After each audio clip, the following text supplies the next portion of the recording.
So I want to tell you one thing I want everybody to do. I want you to get your pens and paper out right now, brothers and sisters. You need to write this down.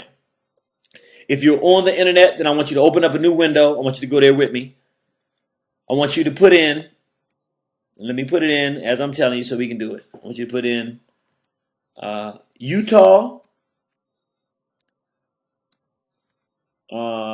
non-resident, and it should come right up.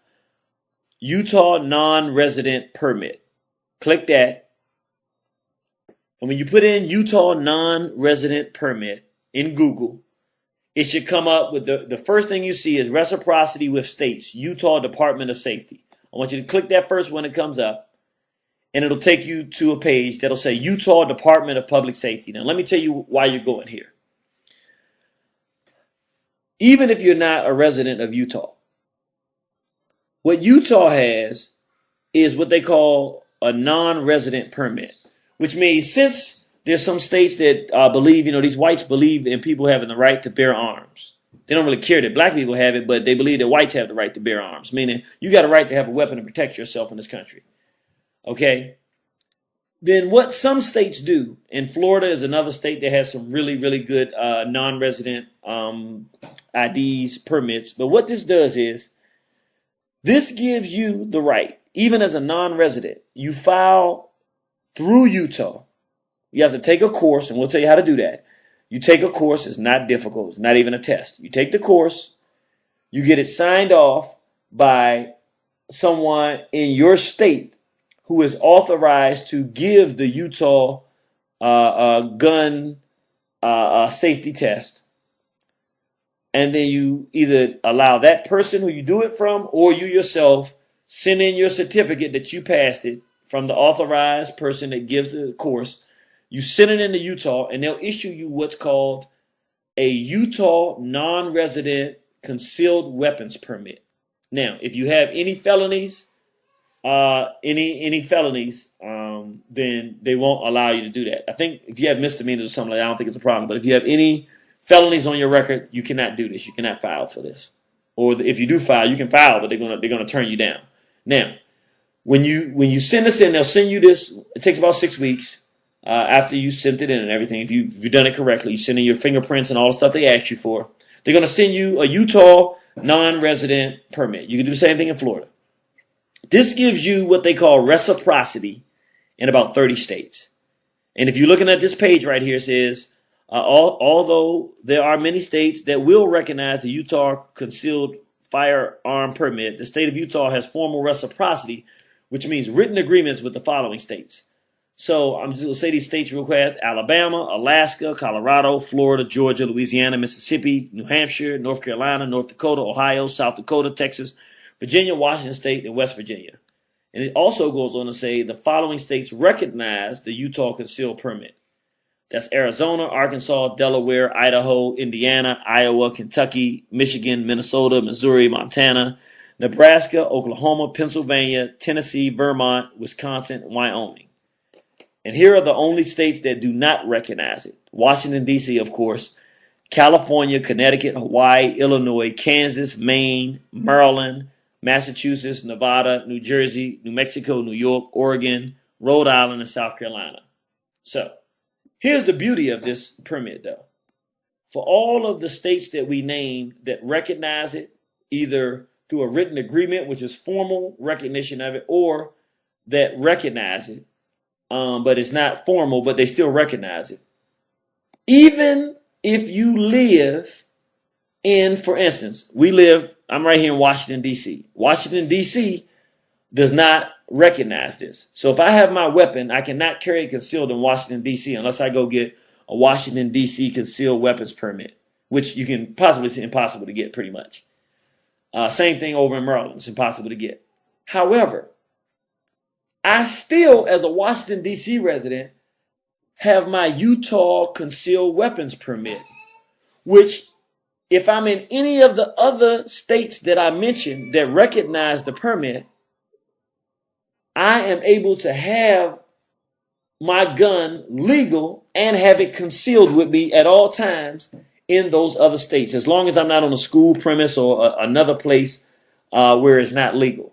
So in other words, if I live in Washington, D.C., and I have a Utah permit for concealed weapons, I can't go around with my concealed weapon in Washington, D.C., but I can go to South Dakota, I can go to Delaware, I can go to Kentucky, and if I'm in Kentucky, I can have my gun, concealed weapons. Now, you have to learn the rules of that state for their concealed permit law because you can only do it according with their laws. But most of the states that have reciprocity with Utah are states that have pretty gun-friendly laws because they're pretty white states. States are pretty much very, very white and very open to having, allowing people to have gun ownership openly. So it's something that I want everybody to do. If you are capable of properly having a weapon in your home, this is what I want you to do too. I want y'all to listen. I know some of y'all get your wives down and sit them down and listen. I'm gonna give y'all brothers and sisters a time. If you're listening and you have a spouse, please get him to sit him down and listen to this so he can understand what we're doing. We're not telling you to go out and do anything. Brother, get your wife right now, your significant other, your girlfriend, if it's a significant other, get them right now to sit down with you and listen to this. It's very important. I want you to hear what I'm saying to you. Part of our freedom struggle in this country, in the West Indies, in Africa, has been made more difficult because Europeans tried to make it difficult to impossible for us to be properly armed to fight and resist their abuse. Nat Turner's struggle would have been much more successful had they made it to the arsenal that they were going to in Jerusalem. Because the reason they were going to the arsenal was because they wanted to get more weapons so that they could really launch a freedom struggle for our brothers and sisters in this country.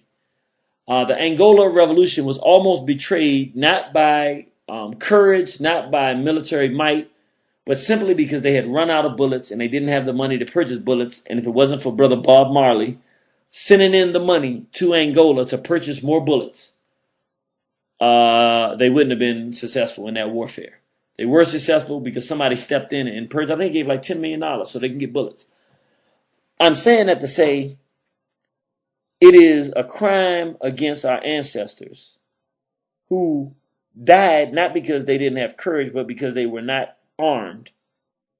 For us to have the ability to be armed, to have the mentality to be able to handle having an arm in the house, to be responsible enough, to have the type of children that we raise that are responsible enough, to have enough income to purchase a safe, to keep it locked, to be responsible. If you have that competence and you choose not to do it out of laziness, not only are you preparing your children and family to be unprotected in this coming environment that we can see wide open what's happening, but you're also spitting in the face of your ancestors who would have said, man, we wish we'd have lived during your time. We wish we had access to weapons like you did because we are not cowards and we wouldn't have been sitting on our behinds waiting for the enemy to kill us and then trying to do it at the last minute. You're not going to get a last minute. This is your last minute. I can't guarantee you that they're going to get rid of this Utah permit. I can't guarantee that they're going to get rid of the Florida permit because I know these white folks going to fight for their permits. But I'm telling you like this, don't wait no longer. Because here's the beauty of it. You get your concealed weapons permit. And let's say you are lazy and you don't go get your gun, you don't go get your ammunition, you don't do any of that. When you actually see confirmation of what I'm telling you that this thing is about to go down, at least you are legally authorized to do so. Now, if it goes down and the police are going to pull you over and they're not going to go by the law anyway, well, they're not going to go by the law anyway. But at least you don't want to be in a situation where you have no felony. You have the ability to get the right to carry a weapon legally, and you either are carrying it illegally and get caught and get incarcerated behind carrying an illegal weapon when you had the ability to carry it legally, nor do you want to be in a situation where you don't have it at all and you really want to carry it and you can't carry it because you don't want to get caught up with something illegal, and then you run into a situation with one of these crazy rednecks as you're traveling down the highways and byways of America on the way with your family to visit a grandmother or a friend or family, and some of these crackers start tripping, and you're not in a situation where you say, if this cracker act up, I'm going to let him have it. It's the law, and it's the life. It's the law and it's the life. The life is my family, my daughter, my sister, my brother. You don't want to be in a situation where some cracker comes in your black neighborhood, knocks on your door, you go to the door, you see it's a Peckerwood, and you don't have a gun anyway, so you say, what do you want? And he kicks in your door.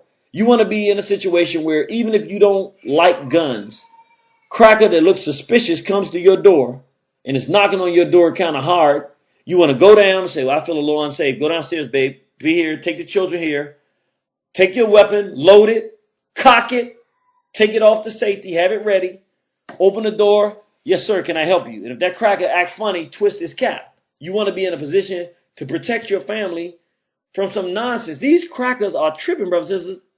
Again, we're not certain that they were Peckerwoods, but a sister was burned alive. 60% of her body has endured burns in Louisiana, and they sprayed KKK and the N-word on her car. We have not confirmed they are white. We don't want to jump the gun and find out that this is foul play. And we told people that whites were doing this, and we found out it wasn't really somebody white. So we don't want to do that.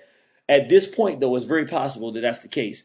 We just showed you and played you the brother part of the clip of the brother's story of where the two white males tried to murder him. You heard Brother Bomani of United Front come on Lady Shabazz's show a few weeks ago, and he was talking about being trained. When the brother tells his story, he doesn't know because he's not trained in fighting.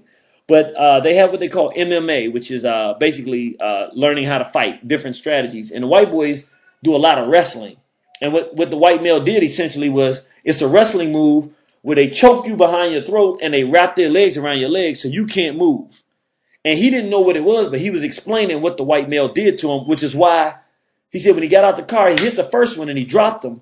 Then the big white boy grabbed him from behind and put him in some kind of chokehold and tied him with his leg, which is an MMA hold. He hadn't studied it. He's not training, so he doesn't know anything about it. And all he is incapacitated while the other crackers just hitting him in the head with bottles and everything trying to knock him out so they can go drown him or they can go hang him. But he wasn't successful in knocking him out. And so the brother was able to bite the crack and get away. But long story short, these white folks are training. That's what Brother Bomani was talking about. We got to be trained to defend ourselves, brothers and sisters. And so if you're not physically trained to fight, maybe you're not a physical fighter. Well, then them hot things work really good. If you go to the range, you shoot, you practice. And I want something else, brothers and sisters. I do not want you, brothers, just going out to do it for your family. I want you to insist upon your wife doing it. I'm going to tell you why that's very important. At some point, these crackers are going to see that brothers ain't playing around, and they're going to start trying to hit the brothers. And it's going to only be our women who can do it legally.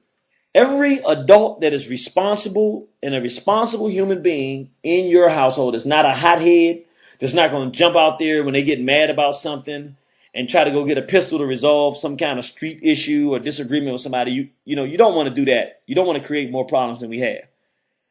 But if you have a household that is a responsible household and people are responsible and mature, I'm saying every child, I would say started at least by 10 years old, a child should be at the range learning how to be responsible with a weapon, at least at 10 years old. For those of you who are afraid to do that, that's fine. That's your choice not to do that. I'm not forcing them. I'm saying we should have our children trained because the children are the ones they're coming to kill. Okay, they're trying to destroy our future and trying to destroy us. We need to have every member of the household, even if your wife, sisters, if you're listening, hear me what I'm saying.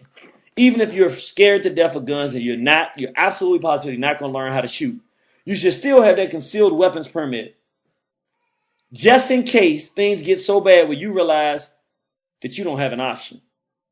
And when that happens, not that you're going to need a permit to do it, but it makes more sense to be legal and to have the authority and the authorization to be able to do this so that you have a legitimate ground to stand on. Because at some point when these crackers start losing in the streets, they start turning to the courtroom. Y'all know what I'm talking about. And so it's not going to be an end-all, be-all. At the end of the day, you want to have a weapon to protect yourself in a situation, whether it's legal or not, if you get into that situation. You don't want to have a weapon around if it's going to cause illegal, if it's going to bring you more harm than good. But if you get in a situation where your life is threatened, you want to win.